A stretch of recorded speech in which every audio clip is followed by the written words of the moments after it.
Welcome to Chile. From the Mars-like Atacama Desert with its majestic volcanoes, breathtaking lagoons, and steamy geysers, to the icy Patagonia with its massive glaciers, and the mysterious Easter Island, this country has some of the most stunning landscapes you can imagine. But planning a trip here can be quite a challenge. There is so much to see and do, but the destinations are often far apart. After all, Chile is the longest country in the world. But no worries, I got you. In this travel guide, I'm gonna share with you the perfect 19-day itinerary you want to follow to make the most of your time here in Chile. My name is Christy, and let's escape to Chile together.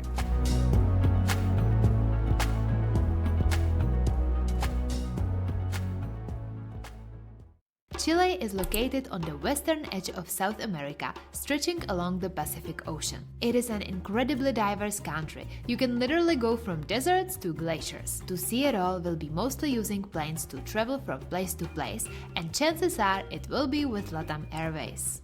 To make your planning easier, here is the perfect itinerary to experience all the main highlights. Feel free to take a screenshot, or you will find it linked in the description box below.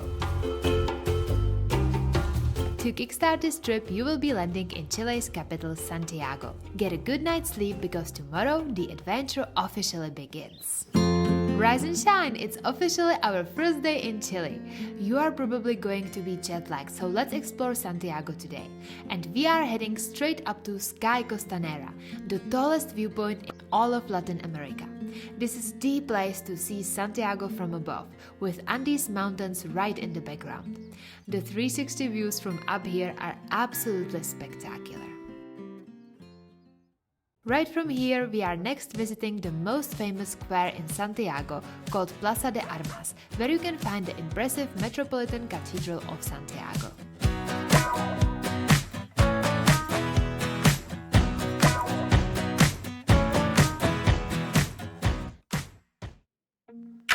It's lunchtime, so it's a good thing there's a great spot for a traditional and popular Chilean dish right by the square called El Portal. This one is named Italiano because the mayo, avo, and the tomato resembles Italian flag. One of the must-tries here in Chile is their most famous comfort food, which is lomo completo. I have no idea where to start. It is huge. I'm glad we're sharing. Oh my god, it is delicious. It is so good. After lunch, we will explore some fun quarters in Santiago that are worth a visit. The Lastaria quarter is an artsy neighborhood filled with cozy cafes, boutique shops, museums, and beautiful European-style streets. And most importantly, it's home to incredibly delicious ice cream worth waiting in a short line for.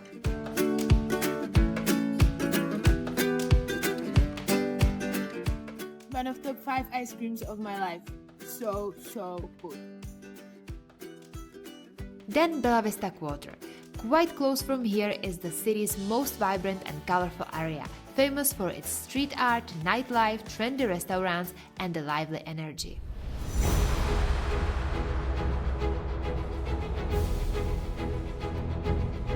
But the most important reason for visiting this quarter is that it's the gateway to Cerro San Cristobal, which is my favorite place in Santiago.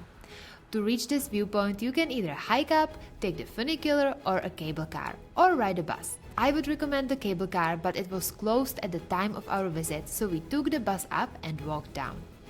And even the views from the bus on the way up were spectacular. Cerro San Cristobal is one of the most iconic landmarks here in Santiago. We are at 880 meters above sea level. We are sitting below, I think her name is Maria, overlooking the city. Look at the epic view. This is so incredible. Look how the city spreads all the way to the edge of the mountains. This is so cool. I've never seen anything like this. What a perfect way to end the day. Good morning! It's day 2 in Chile, and today we are taking a day trip from Santiago to Valparaíso. First, take the metro to Pajarito station. You will need a bib card to ride the metro, and you can buy one at any station. From there, hop on a Flixbus, and in about 1 hour and 40 minutes you will arrive in beautiful Valparaíso. Just make sure to book your bus tickets online and in advance.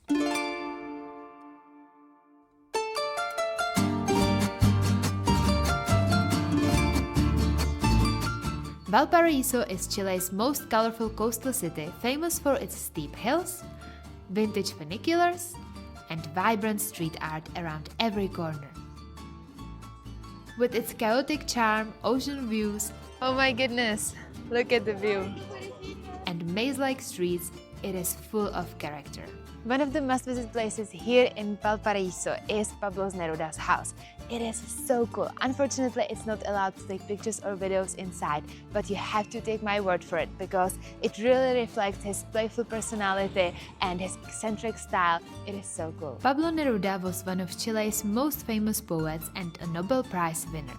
And he had a deep love for Valparaíso's bohemian seaside vibe. His quirky house is filled with colorful rooms and playful details that feel like stepping into an artist's imagination. And there are beautiful views all over the city from every single room. The city is overall very hilly, but no worries, they've got a solution for that. I'm so excited!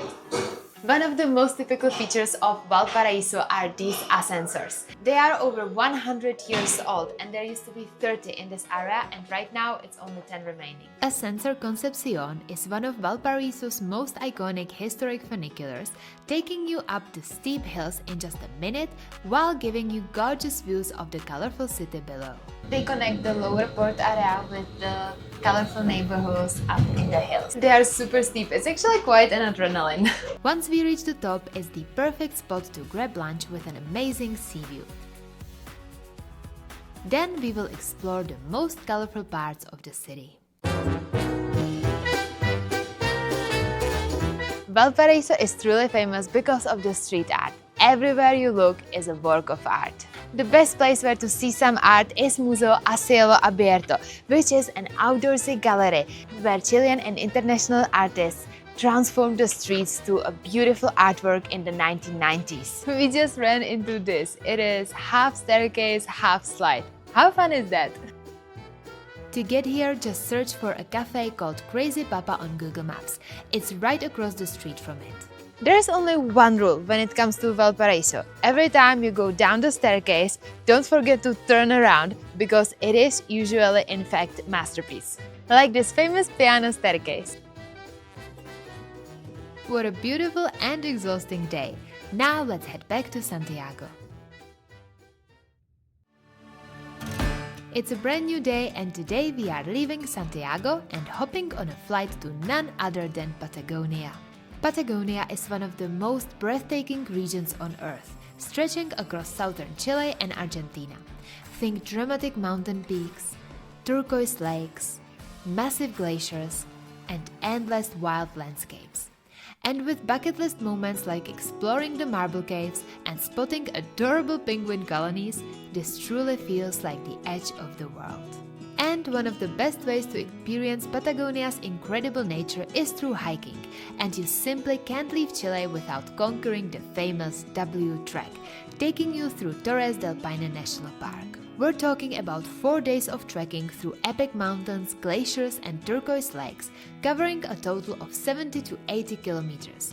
And the best part? You don't have to be an extreme hiker to do it. It's challenging, but totally doable. To get here, you will first fly from Santiago to Punta Arenas, which takes around 3 hours and 30 minutes. Then, after a quick lunch, you will hop on a bus to Puerto Natales, which is about a 3 hour and 15 minutes ride. You will spend the night in Puerto Natales to recharge, because tomorrow your big hike begins. Morning friends! Today is the first day of the W Trek. Once you wake up, you will head to the bus station and hop on a bus that takes you straight to Torres del Paine National Park. Specifically to your first camping spot, Camping Central. Here you will get settled, pick up your lunch for the day and hit the beautiful trails. On day 1, the goal is to hike up to Base de la Torres, probably the most famous spot in Chilean Patagonia.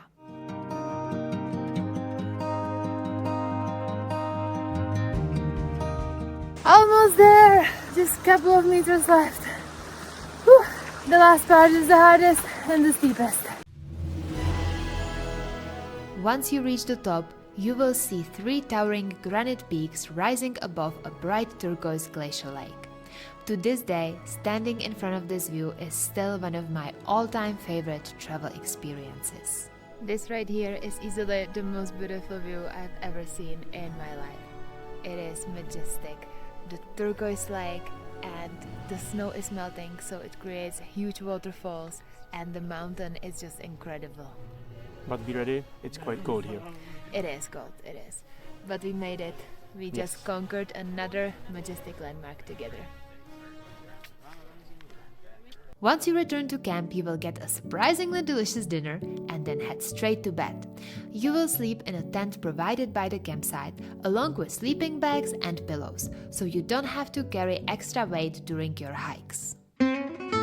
It's the second day of the W trek, and after a nice breakfast, our goal for today is to reach our next campsite, Camp Frances.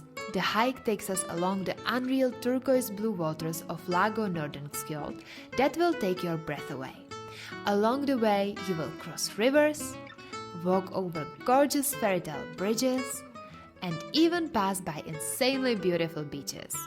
With views of the Paine Massif and glaciers in the distance, this is one of those places in Chilean Patagonia that doesn't look real. The whole hike was just absolutely incredible.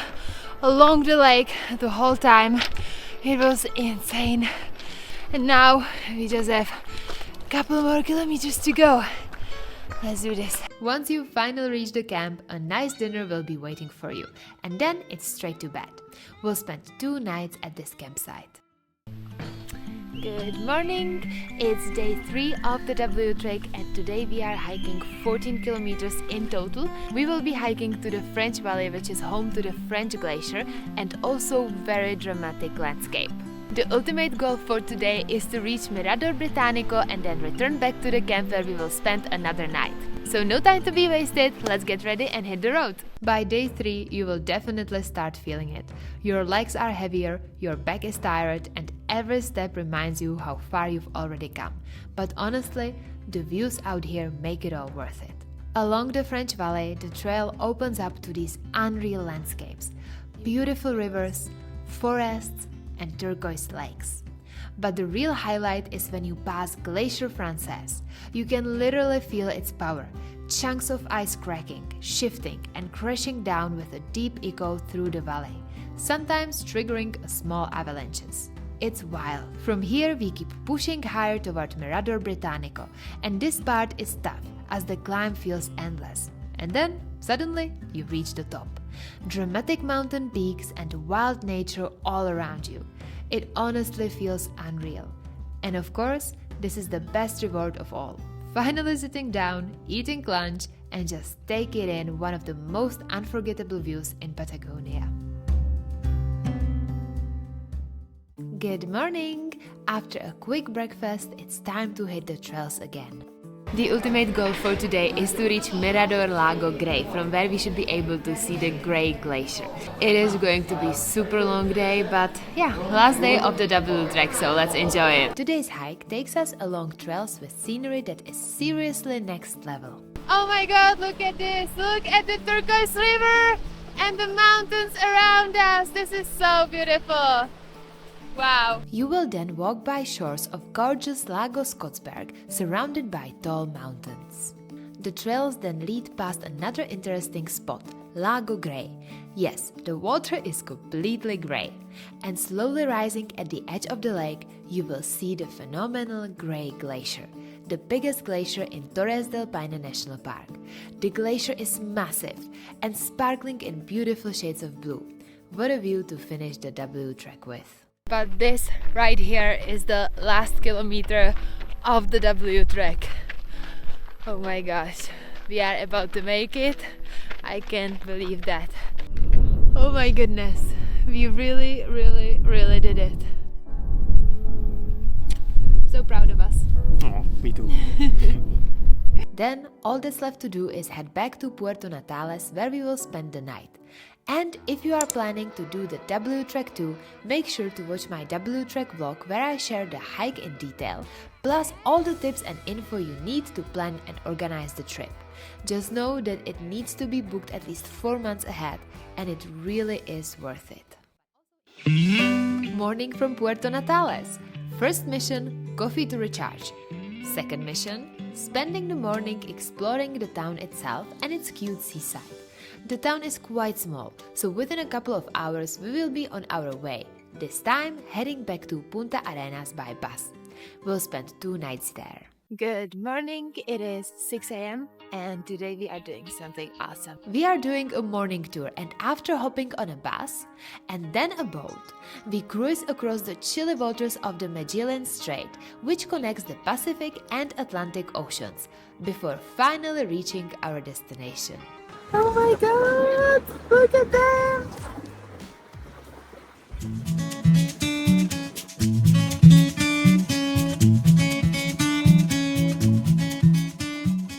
Welcome to Isla Magdalena, home to over 60,000 Magellanic penguins. They come here from September till March to nest and to chill out, and then they live for the rest of the year in the sea.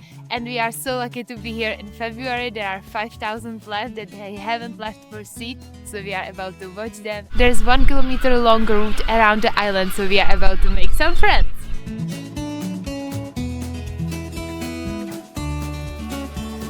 They are monogamous, so they live in one partnership their whole life, which is around 20 years.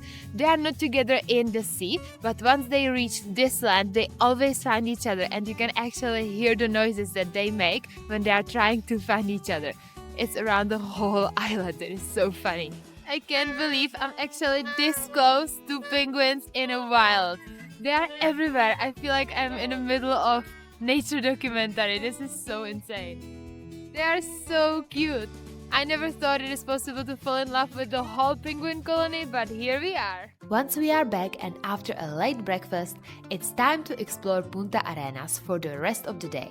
Punta Arenas is one of the southernmost cities in the world, a historic gateway to Chilean Patagonia set along the windy shores. Places worth visiting here include Plaza de Armas, Mirador de la Cruz with its amazing city views, and the very impressive Cementerio Municipal Sarah Brown, one of the most beautiful cemeteries in South America, known for its perfectly neat tree-lined paths, grand mausoleums, and peaceful atmosphere. And this magnificent day with a calafate sour, a local Patagonian cocktail made with calafate berries, pisco, and lemon juice, often called the taste of Patagonia. Good morning from the airport. Today we are leaving Punta Arenas and flying to Balmaceda on a direct flight with TAP Airlines, which takes around an hour and a half. This is the only direct flight available, so make sure to book your tickets online and well in advance. From here, we will rent a car for the next 2 days and drive through absolutely spectacular landscapes to Puerto Rio Tranquilo. And yes, we are still in beautiful Patagonia. For car rentals, we always book through discovercars.com. It compares local and international companies, so you can find reliable rentals for a better price. In Chile, insurance and hidden fees can sometimes be confusing, but with Discover Cars, everything is clear and the price you see is the final price. If you would like to check it out, you can find the link in the description below.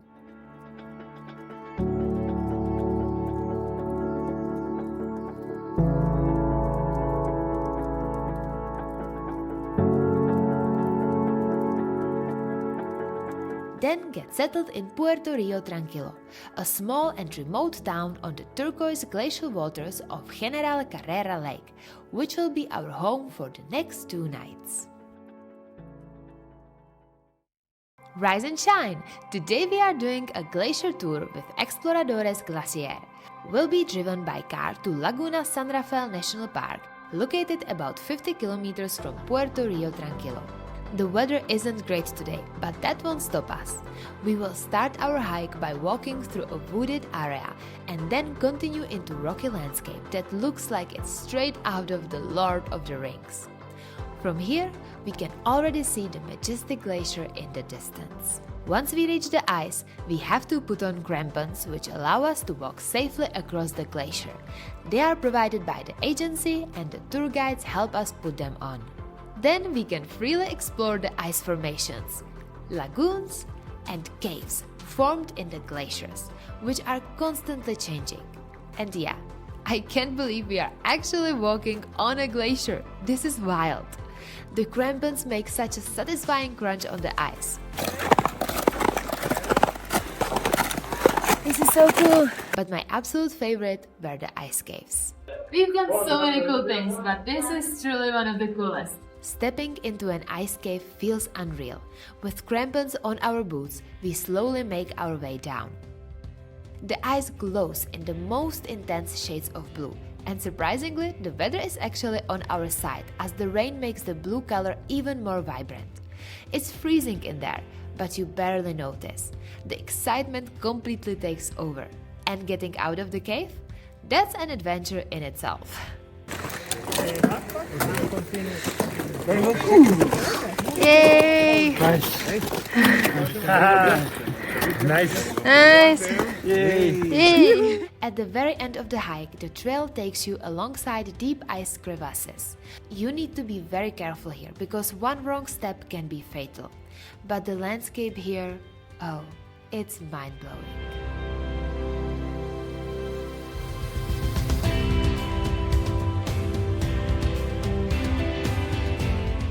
After taking it all in, it's time to head back home.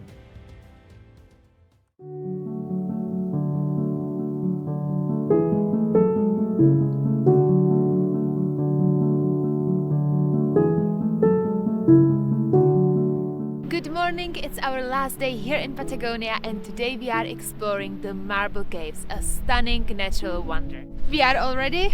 I am wrapped up more than a Mexican burrito at Mexican Fiesta, but safety first. No exception for any passengers. From the port of Puerto Rio Tranquilo, we hop on a boat and sail across the most turquoise glacier lake I have ever seen, until we reach the stunning Marble Caves. Over thousands of years, wind and water shaped the marble into smooth caves and tunnels that glow in shades of blue, white and grey. As the boat enters the caves, the light reflects off the water and the walls literally start to glow. It's the kind of place that makes you stop talking for a moment and just take it all in. It's very remote, but truly unforgettable. After the morning tour, we will head back to Balmaceda Airport and officially leave Patagonia behind. We will fly back to Santiago with Sky Airlines to recharge before our next adventure begins the very next morning.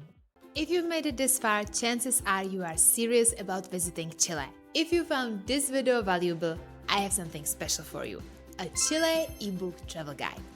Chile is an incredible country, but it can also be very hard to navigate, and this guide will help you experience it the right way while saving you time, money and stress. Inside, you will find a complete 19-day itinerary with a map that takes you through Chile's most iconic spots. You will know exactly how to travel between destinations with tips on accommodation, food and restaurants. I have also included practical information about culture and safety, along with answers to the most common questions.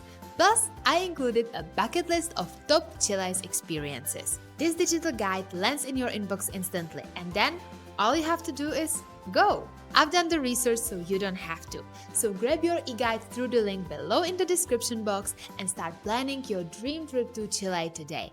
And now, let's continue! New day, new plans. We are taking a morning flight north to one of the most unique places in the world, the Atacama Desert. We are flying to a town called Calama, which will take around 2 hours. Here we will rent a car and travel to San Pedro de Atacama, which will take about 1 hour and 15 minutes. Just this drive will feel like something from another planet. Then we will finally reach our base for the next 3 nights. The Atacama Desert is one of the driest places on Earth and one of the most unusual landscapes you can ever visit. Expect moon-like valleys, salt lagoons with flamingos, geysers, and beautiful volcanoes. It's the kind of place that feels very different from anywhere else, and that's what makes it so special. Welcome to San Pedro de Atacama. This is a starting point for most of the adventures here in the Atacama Desert, and the town itself makes you feel like you are in an old Western movie. It is so cool.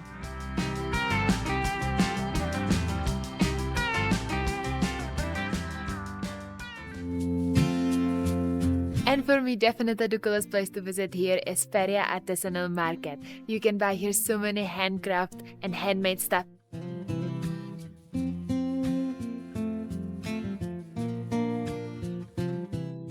After some serious shopping, it's time to enjoy dinner, and we found an amazing Italian place that was so good that we actually came back twice.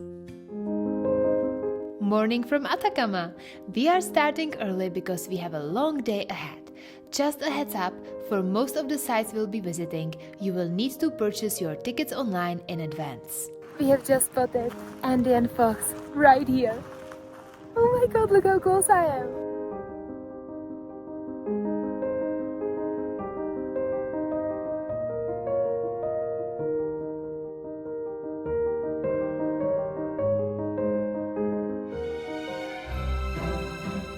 Our first spot of interest is Laguna Miscante. Look at the beautiful deep blue water, and what is the most epic is how surrounded it is with volcanoes. We are right now at 4,200 above sea level. I can feel it in my head. I'm a bit dizzy. It is cold, it's like 12 degrees right now. The landscape here is absolutely mind-blowing. This is the second lagoon, Laguna Meñiques, and we can even see some flamingos over there. This area was created a million years ago when volcano Meñiques erupted and actually stopped the flowing water, creating these beautiful lagoons. And our next awesome stop is Laguna Piedras Rojas. Piedra Rojas translates to red stones, and you will see why in a second.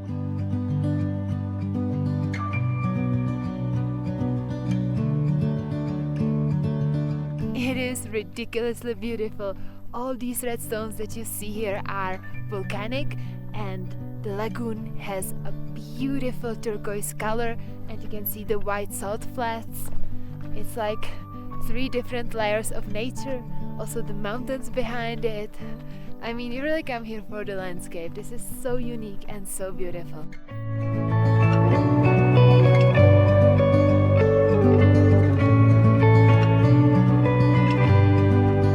Our last stop of the day is Laguna Chasa, a breathtaking salt flat lagoon.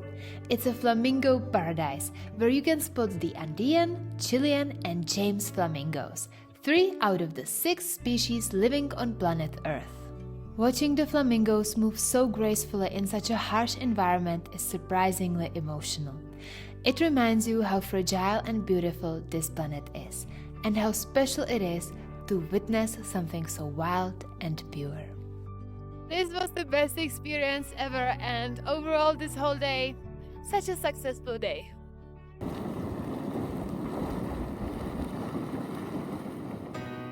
Good morning from the beautiful Atacama. We are starting with something special today. Welcome to El Tatio Geyser Fields. We are at elevation of 4,300 meters above sea level, which makes it the highest geyser field in the whole world and also the 3rd largest when it comes to the number of active geysers. There's around 80 of them. There are 2 sections in total. The first section has high activity throughout the day, and the second section has the highest activity early in the morning. It is so steamy and the steam is so warm. It really warms you up. The water in all the geysers is so clear, you can see to the bottom when it's not doing this activity. The best time to arrive is around sunrise, when the clouds of steam can rise as high as 10 meters. But even if you don't make it here that early, no worries. The geysers are still incredible. It's like the earth is literally breathing in front of you.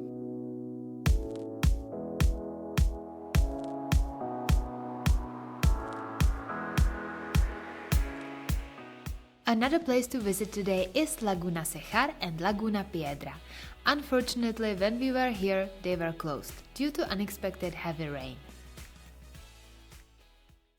Good morning! All good things must come to an end, and this is our last day here in the Atacama Desert.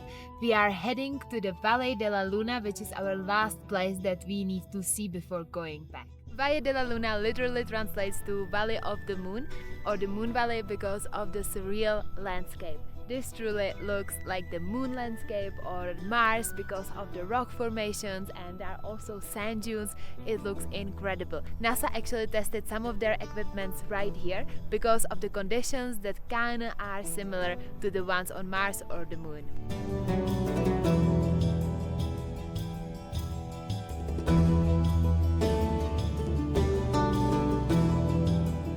Now, if you want to see more of the Atacama Desert, you can watch the full video here. The link will be below in the description box. Then we are heading to the airport to catch a flight back to Santiago. Here get a good night's sleep because tomorrow our next Chilean adventure awaits. And trust me, it's going to be a one of a kind.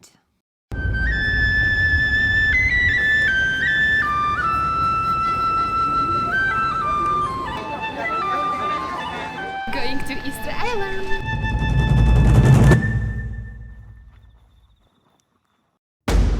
A new day begins here above the clouds as we fly from Santiago to the most remote inhabited island on Earth.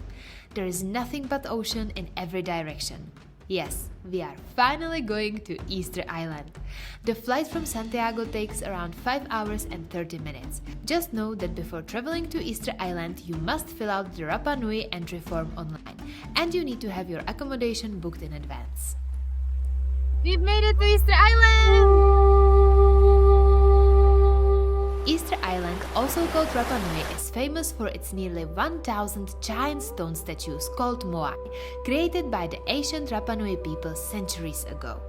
With its volcanoes and endless ocean surrounding it, the island feels mysterious, wild, and unlike anywhere else in the world. For many people, making it all the way here is a once-in-a-lifetime experience. The first thing to do is rent a car to have complete freedom.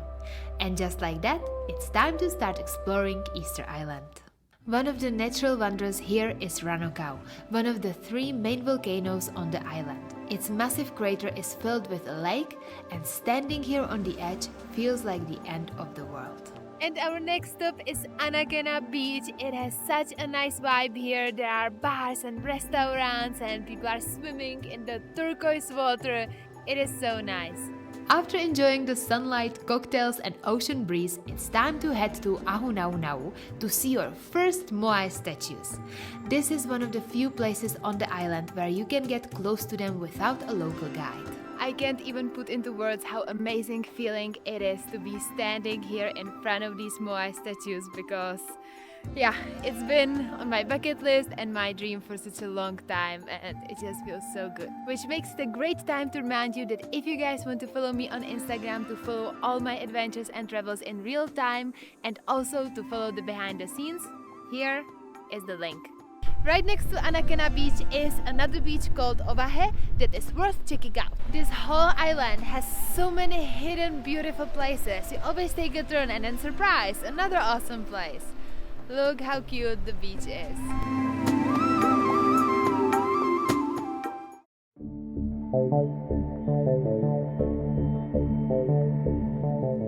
Good morning, it's our day 2 on Easter Island and today we are going to investigate this mysterious place. Today we are exploring the rest of the island with our local guide.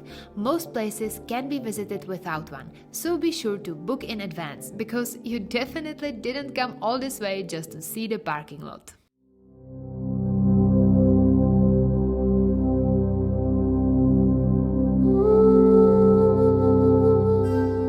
And let's start with what is, at least for me, the most impressive sight. We've made it to Tongariki, which is the largest ceremonial platform here on the Easter Island, and it is home to 15 massive moai statues. The moai statues were carved by the ancient Rapa Nui people to honor their ancestors. What makes them truly mysterious is that no one knows exactly how they were moved across the island without modern tools or machines. Standing in front of them feels unreal. Something so ancient, powerful and remote, watching over the island for hundreds of years. I'm not really sure if the video can express how huge, massive these statues are. One of them weighs 80 tons. If you stand below them, it is insane. The next famous site to visit is Raraku, which is the birthplace of the Moai. Almost every statue on the island was carved right here from the volcanic crater rock. Today, hundreds of Moai still remain here, frozen in time, making it one of the most fascinating places on the island. You can walk around this huge site and see that some of the statues are completely finished, some of them are finished only halfway and buried halfway, and some of them are completely unfinished, done and left, which is very curious because it raises a question: why did they suddenly stop creating them? And I must say that archaeologists and scientists, they go crazy that they don't have the answers. Some of the other great places to visit on the island are Orongo, the ceremonial village where ancient competitions once decided the most powerful leader, and Vinapu, known for its incredibly precise stone platform. Lastly, stop by Ahu Akive, home to 7 Moai that face the ocean. They are believed to represent the first explorers who arrived on the island. And if you want more tips and a complete guide to Easter Island, I have made a full travel vlog about it, so be sure to check it out.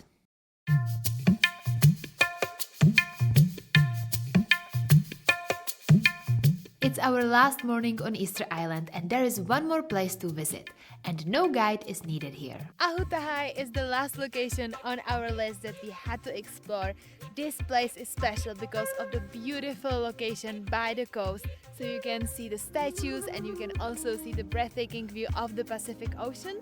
And there is also one Moai statue that has eyes, so you can actually imagine how all the statues looked like during the peak of the Rapa Nui civilization. Then it's time to stop by the local Mercado Artesanal, pick up a tiny Moai as a souvenir, and head to the airport to catch our flight back to Santiago. What a trip this has been! Chile is incredible. So if you are planning your own trip to Chile, don't forget to grab my Chile ebook travel guide. It has everything you need to plan your trip easily. Book the best accommodation, avoid mistakes, and save time, stress and money. The link is in the description box below. Thank you for watching and I'll see you in the next adventure. Ciao, nos vemos!